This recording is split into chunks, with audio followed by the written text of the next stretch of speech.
Okay, we're getting more into market orders. So the types of market orders. Market order is an order instantly executed against the price that your broker has provided.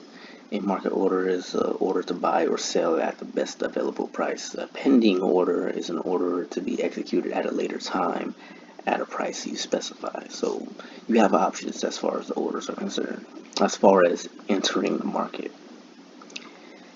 And a limit order is one of those pending orders.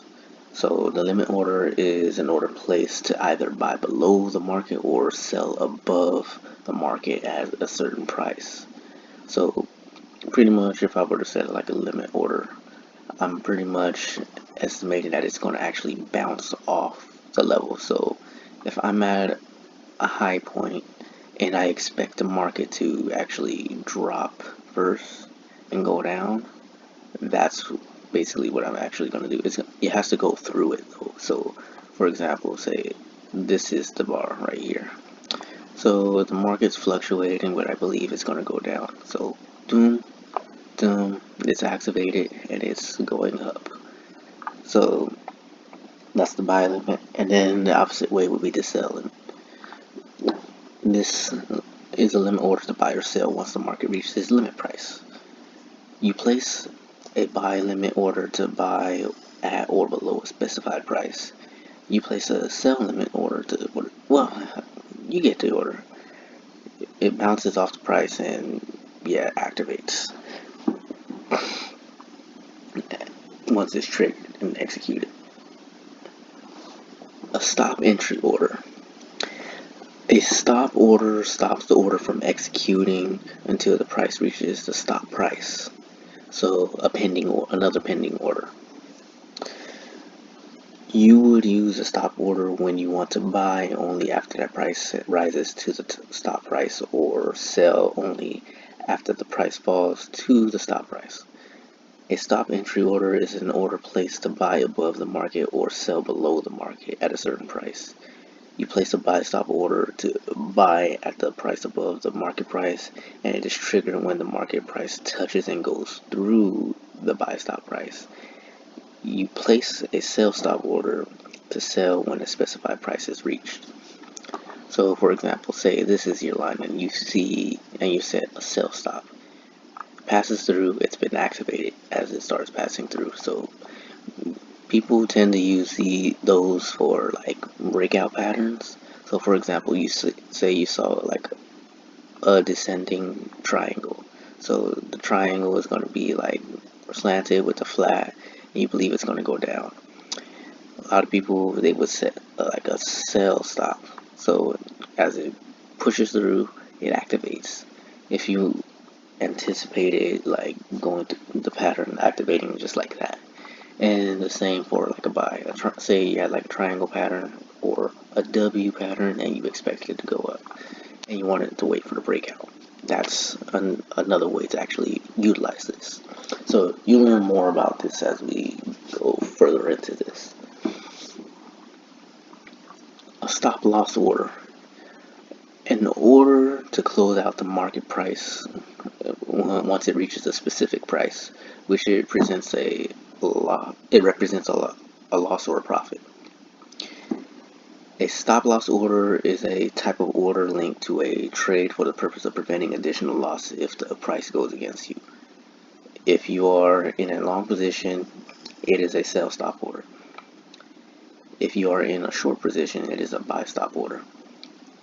So yeah, stop loss. Like it says, it just protects your investment. So if you say, for example, you believe like there was once a trade reaches a certain area, it is invalid.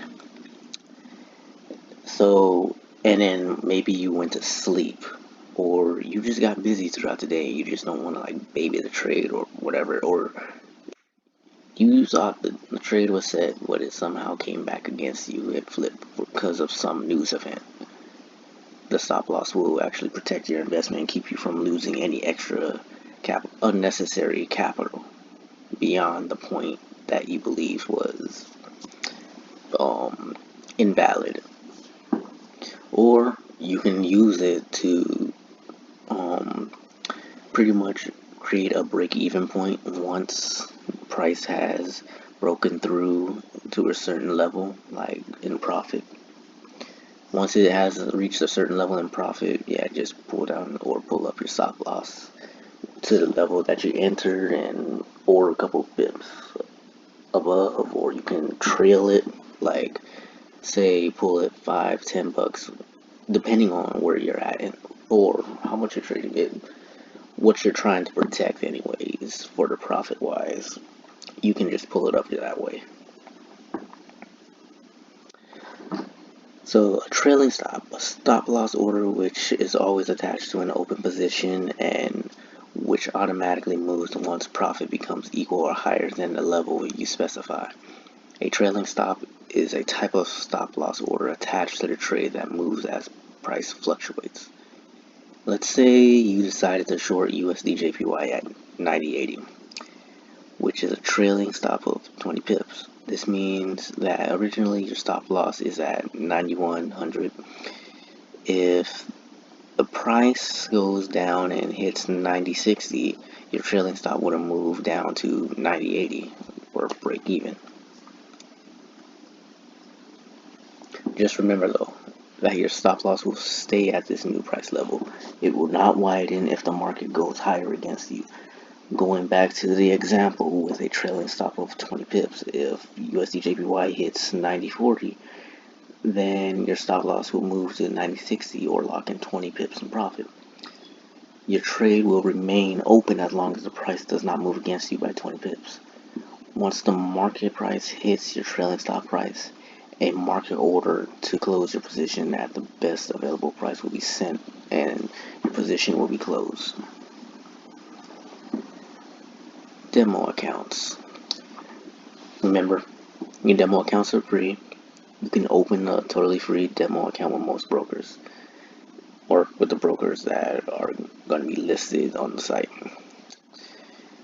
And these pretend accounts do have full capabilities of a real account.